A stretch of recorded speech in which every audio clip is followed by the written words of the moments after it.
युवाओं को प्रशिक्षण मिल जाएगा, लेकिन आखिरकार उन्हें मिलेगा क्या? एक बार अगर आपको भी ये चीज अभी पता चली, आपने किसी अपने साथी को कहा कि जन स्वराज का एक कैंप लगा है जहां पर 1 लाख युवाओं को रोजगार योग्य बनाने का काम किया जा रहा है, तो पूछेगा ना क्या किया जा रहा है? रोजगार योग्य कोई सिरप तो है नहीं कि उसको पिला दिया रोजगार योग्य बन गया। क्या किया जा रहा है, उसी के बारे में अभी हम लोग थोड़ी सी संक्षिप्त बातचीत करेंगे। और इस बातचीत के अंत में यदि आपका कोई सवाल हो, प्रश्न हो, तो आप पूछ सकते हैं। जो सत्याग्रह के सिपाही के नाम से प्रशिक्षण दिया जा रहा है, उसमें मूल रूप से 3 रोजगार के अवसर जो भी युवा आके यहां सीख रहे हैं उनको प्राप्त हो रहा है। सबसे पहला अवसर, आपने नाम सुना होगा, अंग्रेजी में एक शब्द है कॉल सेंटर का, नाम सुना है जी। यहाँ पे कितने साथी कॉल सेंटर शब्द पहले इससे वाकिफ है? कोई है वाकिफ? हाथ उठा के बताइए। आधा आधी है, आधा साथी जान रहे हैं कि कॉल सेंटर क्या होता है, कुछ आधे साथी नहीं जान रहे हैं। आप ये जान लीजिए कि पूरे बिहार में, आप इसको हटाइए, आप जब बिहार के लोग दिल्ली जाते हैं, गुरुग्राम स्पेसिफिकली, बेंगलोर जाते हैं, वहां पे कॉल सेंटर के लिए बड़ी बड़ी बिल्डिंग बनी है, उसमें छोटे छोटे उसके क्यूबिकल्स बने होते हैं, छोटा छोटा कुर्सी लगा होता है।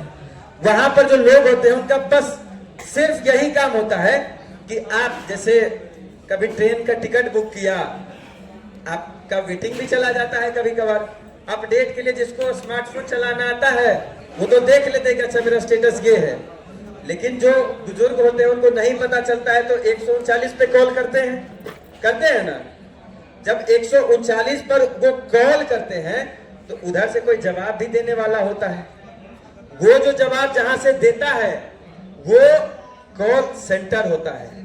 यानी कि किसी भी कंपनी के लिए, वो इंडियन रेलवे हो, पॉलिसी बाजार हो, इंश्योरेंस की कोई कंपनी हो, उसके अगर कार्यों को सुनियोजित, सहज और उसका जो कस्टमर का संबंध है, कस्टमर का कंपनी से, इसको सुदृढ़ अच्छा बनाने के लिए एक जो मैकेनिज्म का इस्तेमाल होता है उसको कॉल सेंटर कहते हैं। भाई माइक वाले थोड़ा सा आवाज बढ़ा दीजिए ना। ठीक, एक कॉल सेंटर के बारे में आपने ये समझा।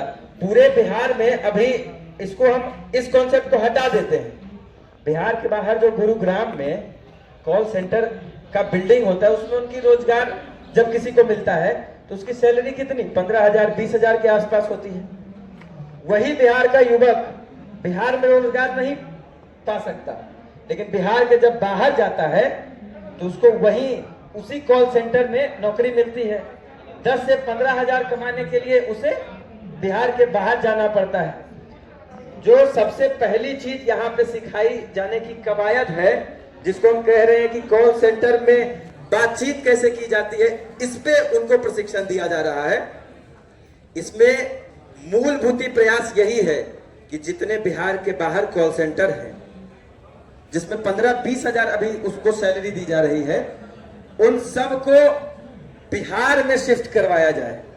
अचानक तो शिफ्ट होगा नहीं कि कल तक गुरुग्राम में, बेंगलोर में था, सपना हम देखे, उठ के अगले दिन से बिहार में आ गया।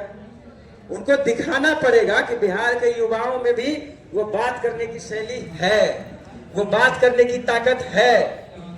ये ताकत दिखेगी उसी 1 लाख युवाओं के द्वारा। उसी से दिखेगा कि जो बिहार के 1 लाख युवा घर जाकर यहां से प्रशिक्षण प्राप्त किया, अब यहां से घर जाकर वो कॉल कर रहे हैं, उनका एक्सपीरियंस दिखेगा। जब कुछ दिखता है उसके बाद ही कोई कंपनी आ सकती है यहाँ पे अपना वो बिल्डिंग, कॉल सेंटर की बिल्डिंग लेकर। यहाँ बिहार के युवाओं को 10 से 12 हजार में भी रोजगार मिल जाए तो हम लोग करेंगे। इसलिए करेंगे क्योंकि वही अगर 10-12 हजार अगर उसे दिल्ली में मिल रहा है तो उसे 3-4 हजार वहां खर्च हो जा रहा रहने में, घर तो वो 6-7 हजार